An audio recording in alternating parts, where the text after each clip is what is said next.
Good afternoon, everybody, and thank you for joining us on today's ESG and Climate Action webinar.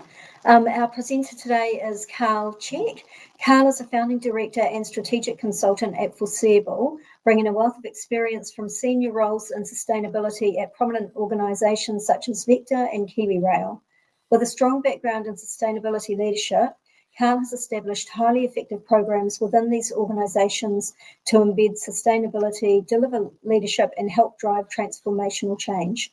Through Foreseeable, Carl has established himself as a strategic enabler supporting organisations to understand complex issues like climate change and has also put in place effective responses. Before I hand you over to Carl, just a reminder to everybody, please, if you do have any questions at all, pop them into the Q&A box and Carl will either answer those throughout the presentation or he'll answer them at the close of today's preso. So I'd now like to hand you over to Carl. Excellent. Thanks, Jenny, and thanks for that kind introduction. Kia ora koutou, everyone. Ko Carl Check tōku ingoa. As Jenny said, I've been in the sustainability space for sort of 15 plus years, both in-house and more recently running my own consultancy. So I've been asked to come and talk to you today and a little bit about this topic of ESG. So I'm going to take you on a little bit of a journey, sort of introducing you to that and then bringing it back to some really practical aspects and using climate change as the example.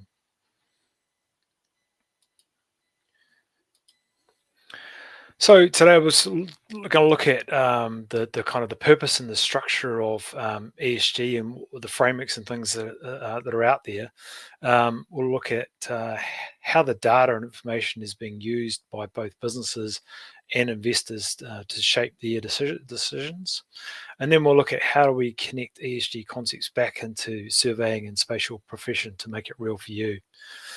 We'll have a look at some of the key trends and regulatory pressures that are actually shaping this whole non-financial reporting world as well. So if we just kind of bring it and start to think about this whole area of ESG, and so ESG, we're talking about environment, social, and governance. We think about in terms of the surveying context. Traditionally, surveying has really had I suppose, a one-dimensional and kind of, I suppose, relatively limited perspective. The old sort of surveying skills, it's kind of straight line, a fairly simple kind of approach. And if you think about the transverse in terms of business performance, businesses have actually often only looked at their kind of financial figures and used these as the way of I suppose, guiding them in their decision making and giving them some indication of how well their business is actually going. And if we think about ESG as something that we're starting to look at, it's about kind of broadening that horizon. So I think about that in this kind of surveying and spatial world as looking at some of the new technologies that are out there now, like drones and LiDAR, spatial analytics, that allow you to capture a much richer, multi-dimensional view of the landscape. And that's really what ESG is doing as well. So it's giving a much more complete picture of how an organization is performing, because it's thinking about the relationship with the environment, how dependent are you on the environment, and what impact are you having on the environment, the societal aspect, and then what's the sort of the governance approach that you're taking as well. So these things before have really been, I suppose, in the background, maybe a little bit invisible. They'll be in fact having an impact on financial aspects, but what the whole ESG lens is doing is really bringing it to the fore and really making it transparent and getting this kind of richness and much more holistic view of a company's performance.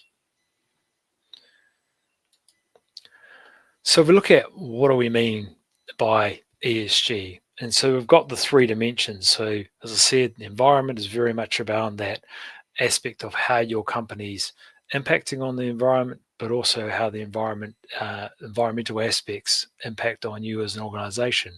So things like climate change, there'll be emissions that your company is producing, but also there's risks that are happening as floods, heat waves, storms, etc. start to happen. the relationship with biodiversity. A lot of organizations are very dependent or not too far removed from nature in terms of how they're producing goods, but also conversely have quite a significant impact on biodiversity. If you look at the social side of things, that covers a whole range of topics, and these aren't all of them. This is just a bit of a smattering to give you a bit of a sense of what's kind of covered. But health and safety is a really kind of key social dimension. So is community impacts. So how is your relationship with the community, and how's that impacting on terms of your ability to create value? Human rights is something that's probably been around for a while, but I think becoming much more sophisticated in terms of how we're understanding that, how we're looking up through our kind of supply chains to actually see what are some of the things that you might be doing in an organization that are actually contributing to taking people's rights away. Indigenous relationships, again, something that we've in our country have massively improved on in the last few years, and something that people in our understanding has a real value to organisation if you do it properly. Moving over into the governance space, ethics and how you're running your organisation is really key. Simple things like taxes.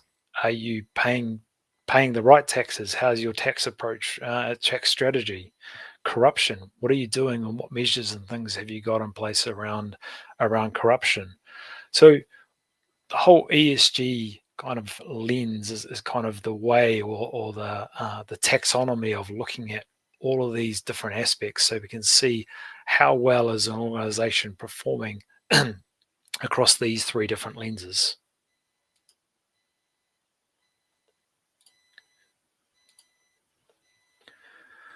What I do want to make clear is we're talking about ESG today, but ESG is not sustainability. And that's a really important thing to remember.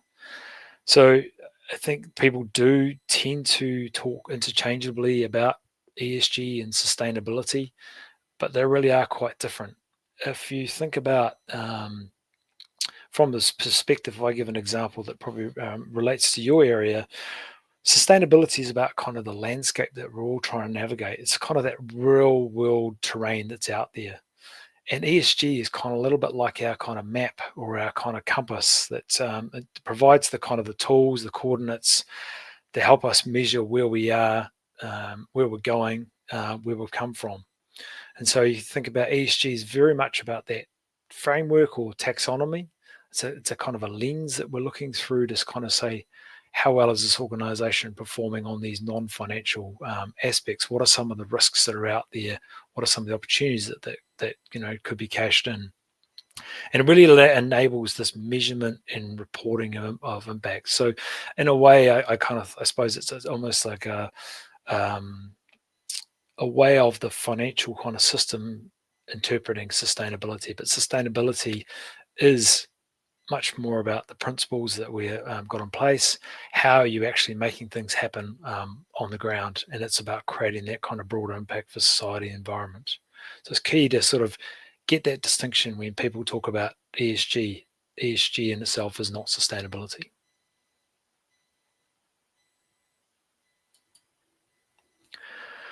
So who cares about ESG and why? There's a whole bunch of different stakeholders out there that are accessing information from companies around their ESG performance. I mean, some of the obvious ones, investors, they're really looking at it to go, how does a company's performance on ESG likely to impact on our kind of risks of making this investment decision, or in terms of our returns? So there's kind of ways and means now of looking at the ESG data and sort of saying, hey, we think there's some real risks for that particular organization going forward. We're not going to invest in them. Or, hey, if we're for a bank and we're lending to these organizations that really want to understand more than just the financials, they want to look at some of these non-financials, which will eventually have some impact on the financial elements, and understand what is the risk for the money that they're actually lending out. Regulators and government, their role is primarily around setting any kind of mandatory requirements. New Zealand has relatively recently set up its mandatory climate disclosures, which are kind of a subset of ESG. If you think about kind of clients and developers, they'll be looking at ESG from a perspective of procurement, funding, and even kind of that social license to operate. Insurance companies are more and more looking at particularly elements like climate change and trying to understand, how insurable as an organization, how do we kind of set premiums, what is the kind of asset exposure looking like. Procurement teams will look at how they can use ESG credentials to select suppliers and screen suppliers. Employees and future employees, they'll be looking at how does the organization's kind of response on ESG matters actually kind of reflect the company's values. So if they're sort of looking at at their options in terms of a couple of different companies they might be going for, they might say, well, actually the value alignment for this company is much stronger for myself, because I can see that they're doing some areas in the social space or the environmental space that are really important to me. Communities are increasingly accessing this information as well. It does give them insights into how companies are treating workers, what are maybe some of the environmental practices that they've got in place. And then there's a whole bunch of public platforms that are out there, and I'll give an example later called Mindful Money, just to kind of show you how these public platforms are kind of taking information from investment companies and being able to kind of present that back to show you how well your particular investment stacks up from an ESG perspective.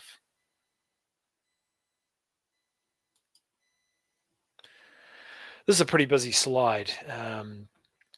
It's really showing this kind of ESG universe that's out there, and look, it is big business, and it has exploded into big business probably over the last sort of 10 years. It is a pretty crowded space. There's a whole bunch of different rating schemes that are out there, different standards that are out there, rating agencies that are there, and benchmarks and things that are put in place, and scorecards.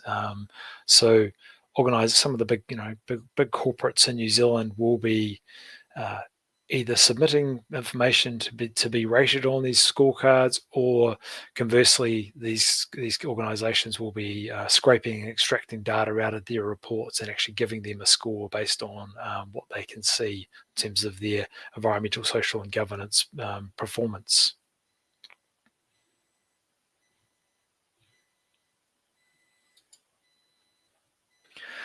Here's one example from New Zealand in terms of a rating scheme. So Forsyth Barr have been running this rating scheme. I think it's for a couple of years now.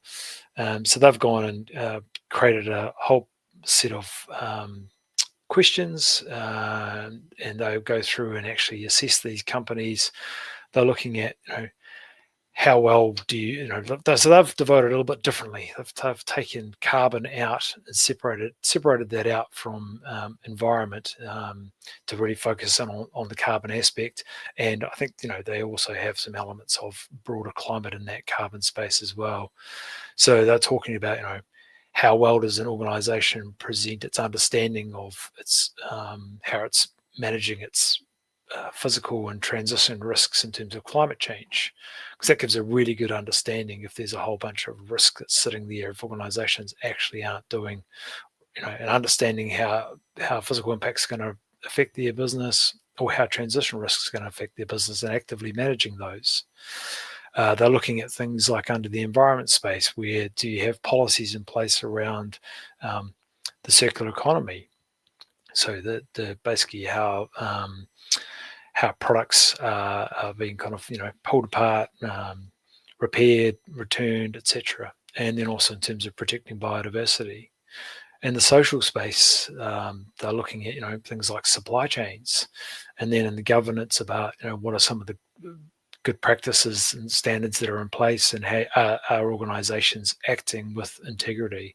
So they're doing that across the whole, all of New Zealand's listed companies, and basically going through, asking these questions and producing an index based on that, and giving a performance scorecard for every single company. So each company has a couple of page scorecard, so you can go and look them up, and you can see how each one's performing.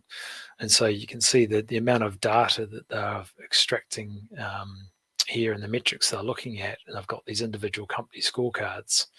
And so you've got the likes of, in the leader kind of category there, Auckland Airport, Kathmandu Brands, Meridian, Mercury, Oceania Health, Spark, Tourism Holdings, etc. So those organisations, I think it's a really interesting distinction here, because there is an element of how well are these organisations at articulating and putting in the right things around their ESG to kind of, I suppose, get in the right place in these indices. There is a little bit of that going on, but generally these companies will be the ones that are most mature and really have recognised the different aspects of ESG, and put plans in place, are collecting the right kind of metrics, able to record them, able to kind of give evidence that they have that they're addressing issues and things. So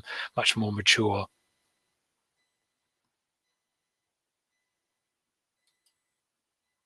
So I mentioned earlier mindful money.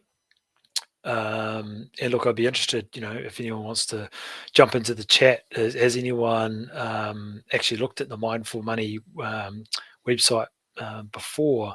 So I think we've all probably got KiwiSavers, and so for your individual KiwiSaver, you can go in to the Mindful Money website, enter your particular KiwiSaver, and we'll actually kind of bring it up and show you how exposed you are under these different aspects. So whether the companies that these funds are investing in is dealing in things that may be deemed to be animal cruelty, or causing kind of social harm, or dealing in kind of in some way in weapons. And I think it is quite surprising when you dig under the surface as to how many of these investment funds do have some elements of kind of ethical concern across their portfolios. So yeah, I'd really encourage you to go in, because it's kind of something that's it's quite personal to you in terms of your fund. Go and have a look. You can go into the site and also have a look at if you put in different screenings, it allows you to say, hey, look, I don't want to invest in any companies that are involved in any way in animal cruelty or social harm, or both of those, and it will actually filter out and give you some funds that you could switch to. So definitely go and have a look at that, have a play with it. It kind of brings it to life, the value of kind of all these ESG data points that are actually being collected.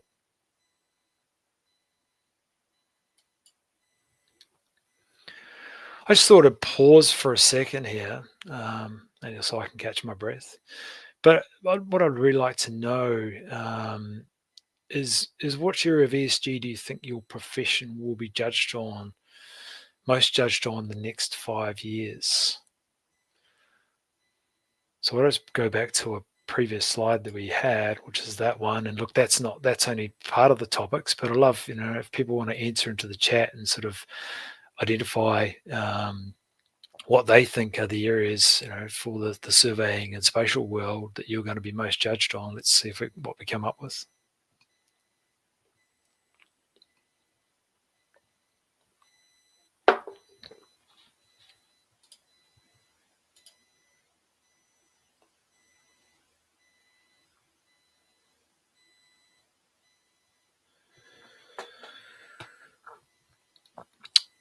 I'm not actually seeing it. Is anyone putting things? Oh, here we go. No comments coming through. Okay.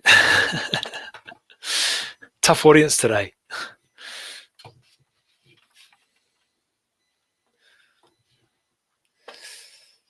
Okay.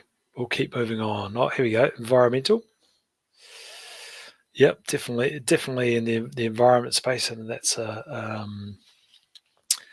key aspect. Anything a bit more granular than that?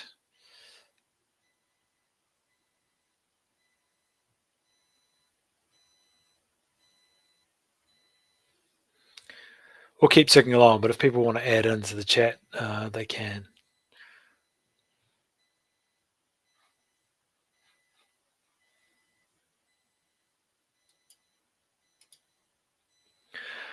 So I thought for the sort of the climate risk, that's good timing. Someone's just come through with climate risk, so times them very nicely. It's a nice segue into the slide. So I thought for the next part of the session, sort of try to make the ESG stuff come to life a little bit for you, and just talk really about a practical application in terms of climate change. So, we'll drill down, and particularly drill down into the physical elements of climate change, because I think that's, connects pretty closely with the survey and spatial world. And we'll look at kind of how ESG issues are being kind of addressed, how they're being kind of measured, and how they're being communicated with various stakeholders, including investors. So this particular image is taken from South Dunedin, and I will talk a little bit more about South Dunedin, but it's very low lying. I think it's actually below sea level, so it does actually suffer a lot of flooding, and has been a subject of a lot of work to look at what are the options going forward. But we'll get to that in a minute.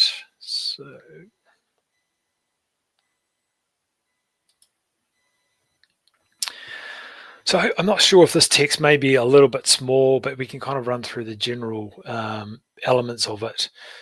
So this is a diagram that I've kind of developed that I use with clients to just really help them get their kind of heads around climate change and the relationship with business. And so if we kind of start at the bottom, we've got a whole bunch of business activities that are producing emissions, whether that's from agriculture in terms of animals and clearance of vegetation, or whether that's from combustion of fossil fuels, combustion of coal and gas to produce electricity, or refrigerants, etc. So a whole bunch of those activities, and they kind of shoot up into that red area at the top, and that's really what's contributing to our kind of changing climate. And then that's playing out in terms of how we're seeing flooding. We've got sea level rise happening. We've got the storm events that are being amplified by climate change. And then there's this ongoing increasing ambient heat, and we get these kind of heat waves, etc. So one business is kind of contributing to it, but then also businesses being impacted by it. So you kind of got that kind of full circle that is happening. And what's really interesting in the middle is the fact that at the same time, we've got these economic and social systems that are having to evolve in response. And so, in that sort of top layer, we've got increasing societal expectations. People expect you to act on climate change, but also finance and market and insurance markets are having to actually understand and prepare for climate risks. We've got consumers starting to change their kind of spending behaviors, and then we've got this whole regulatory shift that's happening. And then the areas in green is these kind of system changes. So the big system changes that are happening in energy. So we're getting, the big expansion of renewables and sophistication around energy kind of storage, transportation in terms of electrification of transport, alternative fuels, and then just looking at ways and means of kind of designing our cities and spaces in a way that we don't have to travel as much. And then the other ones are obviously the manufacturing sector, examples like how do we produce green steel or green cement, agriculture and kind of land use space, and then finally in terms of carbon removal technology. So all of those are sort of come together in terms of how business needs to think about the response to climate change. And kind of I talk about it in the language of kind of decarbonisation. So how do we tackle that kind of bottom layer and reducing our emissions, adaptation in terms of how we're actually changing the way our kind of business is kind of operating, or how do we reinforce our assets or make decisions about retreat, was the adaptation layer. And then this kind of middle layer is around these social, economics and social system changes, is what we kind of refer to as the transition that's underway.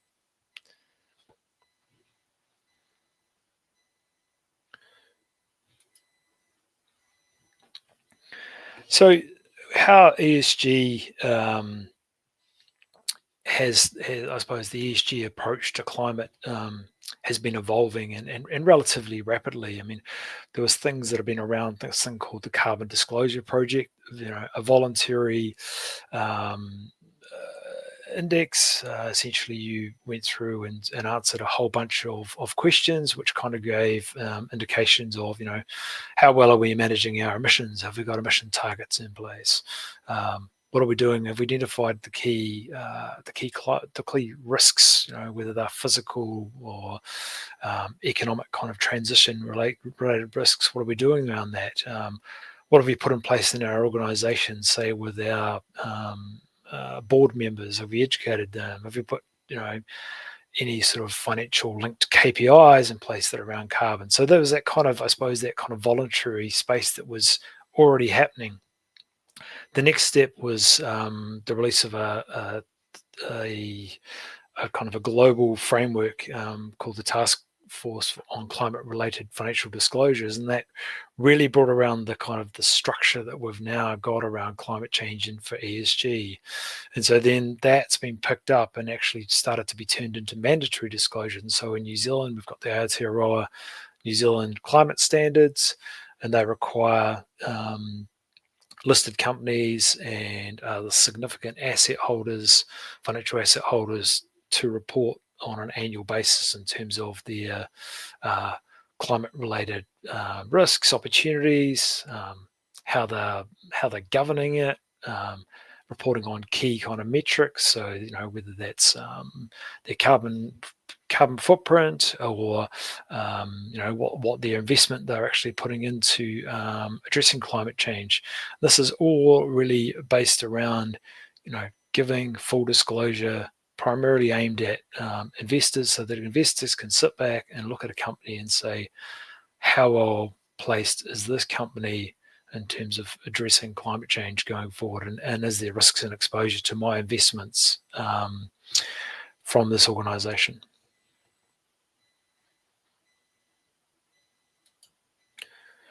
So then we'll talk about a few kind of a couple of practical kind of examples and kind of how that kind of flows through into the kind of disclosure space.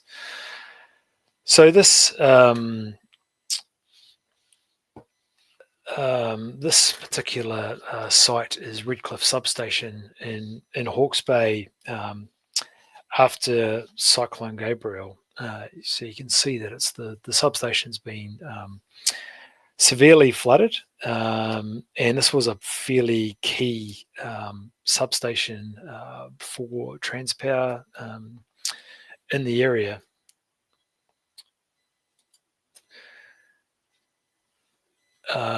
So Transpower had to communicate to its stakeholders about what it was doing around adaptation. So they originally started out in their first climate disclosures, I think it was in FY24, to talk about this, talked about the impact. They talked about, what was the actual value of I think it was around a sort of a $20 million impact that losing that particular substation had on them.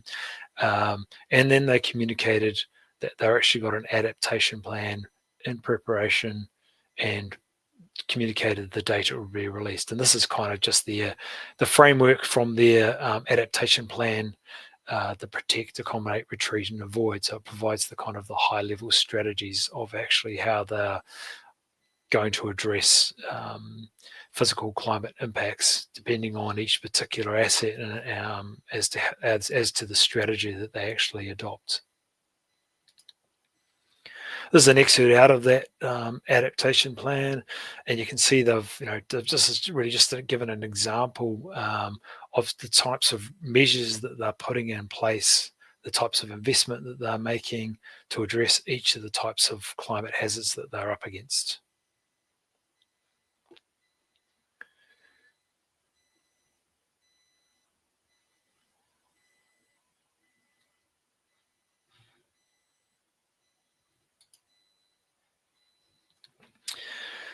And then more recently, they've just announced their plans around the Redcliffe substation in terms of how they're going to, I believe it's relocate it and enable it to be resilient in a 1 in 450 year flooding event. So they're kind of closing the loop from having that hazard. And look, they had identified the Redcliffe was a site that was exposed prior to the event, and it was on a kind of a list, a priority list.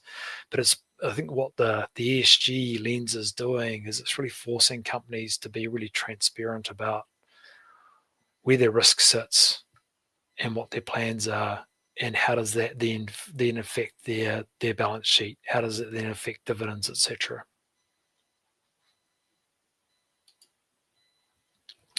We showed you the image earlier of South Dunedin, and look, South Dunedin is probably one of the first cabs off the rank in terms of having to really get an adaptation plan in place. It's kind of mission critical just because of the timeframes that they're working to. But this is, not unique in most other cities and urban areas within New Zealand. Rural areas will have adaptation plans underway. If they haven't got them now, they will, kind of shortly, and they really are going to have to look at all these options and aspects of how the approach that they take. And this becomes really important because, you've got a whole bunch of, thinking back to the ESG side, you've got a whole bunch of organizations that are based in servicing and located, they'll have physical assets in these communities. And so this is really important for them to be able to understand what the local authority is doing, so then they can communicate it through their own kind of climate disclosures as well. If you've brought a property, I suppose, in the last 2 or 3 years, like I have, the kind of the flood viewer technology will be very familiar to you, and it's sort of one of the first things that most property owners are going to now. And this is a really great example of that geospatial information being pulled together and turned into something that's really valuable as a way to communicate a kind of a potential hazard for people. And this, I've just shown the Auckland flood viewer, but these flood viewers cover most of the country now that you can go in and access, go in and access them. And really they're providing, I suppose, a first pass and allow you to kind of go, okay, there may be a risk here. Do we need to get some more detailed information? But this is the sort of stuff that, businesses are accessing for their physical assets, looking at, where their offices are, where their factories are, or looking at the infrastructure that supports their organizations and thinking about how is that impacted? What do we need to put in place to kind of address that impact? When's that impact going to occur? And then having to kind of communicate that back out to the broader stakeholders. So if we just look at some examples, and look, I've just kind of snipped some things out of company reports here. And so the first cab off the rank right here is Oceania, which is a retirement village operator. And so you can kind of see here that this is one particular risk that they've identified. They've talked about the risk of acute weather on their infrastructure and properties. And so they've looked at that under a couple of different climate scenarios, and the ones they've got here is what's called a disorderly and a hothouse. I'm not going to get into climate scenarios. That's probably a whole different kettle of fish, but essentially boils down to how much do we reduce emissions by, and if we don't reduce emissions by enough, we're kind of going down the hothouse route, and then there's various scenarios in between, right back to a real kind of low carbon world. They have spin-offs of different physical impacts, and so they've identified what the impacts are, and so they're communicating this out to their investors, saying, "Hey, we think particular risks to our assets, if this were to come to fruition, are X, Y, and Z." And so that's, investors can kind of read that and have a level of comfort about that.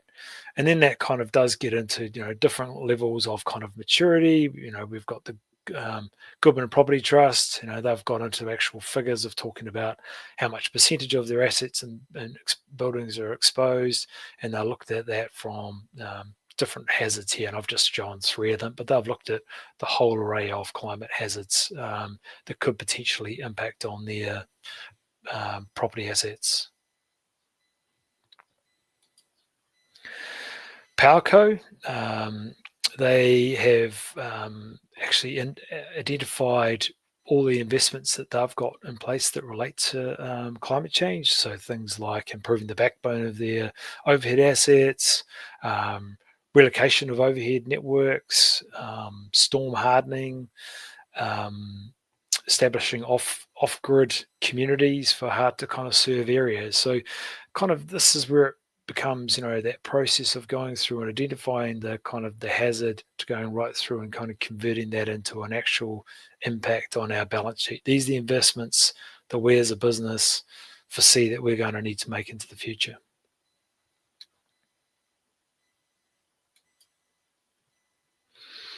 So it's quite a busy diagram, but what I'm trying to show here really is what I've just going to talk to in a way, is showing that we start off with looking at these climate hazards. We've got these kind of acute events, the storm events, etc., and the wildfires, the heat waves, and we've got these kind of chronic changes that are happening as well. There's a whole bunch of analysis that needs to happen to kind of interpret that and understand what that might mean for an organization. And I think that's where your profession comes in and has a really key role in terms of taking that quite high level data out of kind of climate models, etc., and actually bringing that down to a really granular layer that actually people can look at that on an asset by asset basis, or getting into specific site surveys, etc. Then we start to understand what are the impacts. We've kind of looked at the hazard, we've kind of done the analysis, we've matched the two together, and seen where your assets may be exposed, and then allows you to kind of go, okay, well, what are the adaptation plans that we need to put in place? And then this leads on to the reporting and the communication, whether that's primarily with ESG. A lot of it's been focused on investors, but there's a whole bunch of other stakeholders who are interested in reading and understanding, because if you're a Meridian of this world, or a Mercury, or a Genesis, you're supplying a whole bunch of other people in terms of electricity. And so they're kind of looking up their supply chain going, well, what's Meridian or Mercury doing? How well are they managing these particular risks? So are we going to be in trouble if, the dry years are going to be increasing and they haven't got the redundancy in place to deal with that?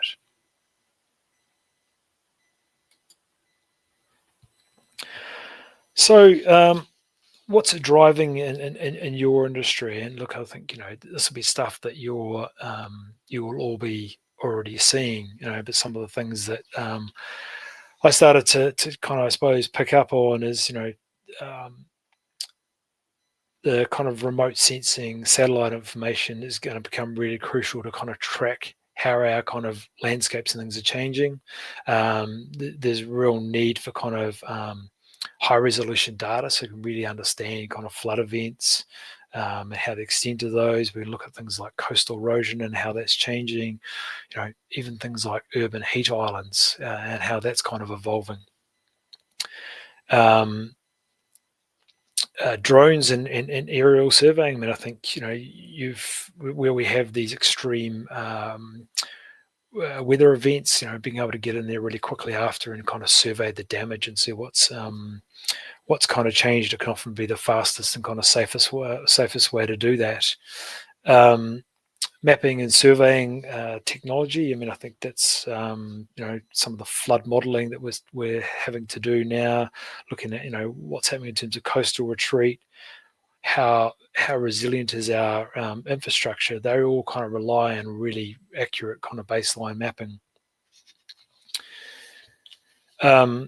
The green infrastructure and is a really interesting one. There is a project being kicked off at the moment by the Aotearoa Circle to have a look at that whole kind of green infrastructure space. It kind of means that we need to actually understand that green infrastructure in a way that we haven't before. So what is the role that trees or wetlands are kind of performing? What does that kind of coverage look like? What's the health of those kind of environments? And those are all things that we can use things like LiDAR to understand. There's greater expectations around resilience by communities. We I suppose we're going in and sort of designing these, whether that's a greenfields or a kind of a brownfields development. How are we thinking about kind of the potential hazards for those communities and how we're designing for those? And then really the liability space. It's happening so quickly in terms of the legal and regulatory environment. There is an increasing number of kind of cases emerging around linked to climate change, and I think it's really important as a survey and geospatial professional to really understand what is your liability in this space going forward.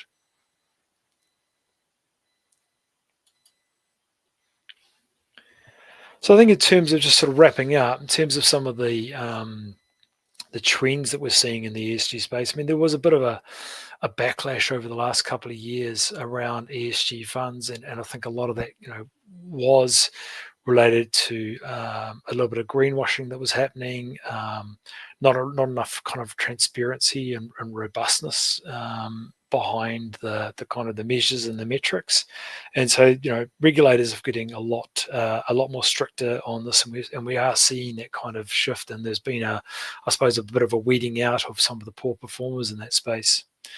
In terms of climate change, we're moving really beyond emissions to now thinking about adaptation with all the impacts that we're having. People are really interested to know how are you preparing for these climate impacts going forward. Really interested to know what your transition kind of role is. It's not just about, we don't exclude you because you're a fossil fuel company. It's more about how are you going to transition your way out from being a fossil fuel company. So the kind of the language and things are starting to change. Nature's becoming a really big area. So that's something that is following very closely and behind climate, as people kind of understand that the biodiversity loss and ecosystem degradation pose a real material financial risk. And then we're just getting smarter in terms of the levels of data and the information. AI is obviously playing a huge role to enable us to kind of assess data right down to whether it's physical assets or going through a kind of supply chain and identifying potential risks. So that's it for me, in terms of, hopefully that's given you a bit of a flavour of what this kind of ESG world is about. I thought, if you think about yourself, you can chuck it in the chat if you want to, but what's one thing you'll do differently, or one question you'll take back to your work after today?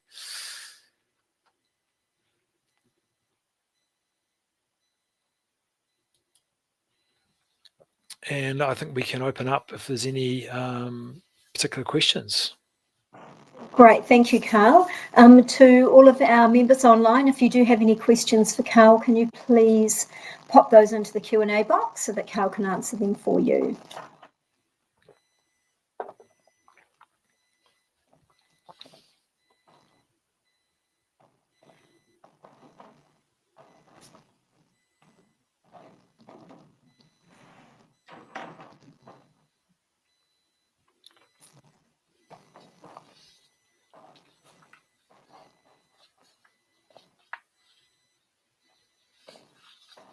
Okay, Carl, it doesn't look like we're getting any No, questions, that's so okay. I'm sorry. But That's all right. thank you so much for your presentation today. And also thank you to all of our members who have joined us online. If you do have any questions at all after this presentation, please fire them through to me at jenny@surveyspatialnz.org, and I will forward those on to Carl for a response back to you. So thank you once again, Carl, for your time and presentation. And thank you to our members for joining us on today's event. Excellent. Thanks, Jenny, and thanks everyone. Thank Cheers. you. Okay, bye. Bye.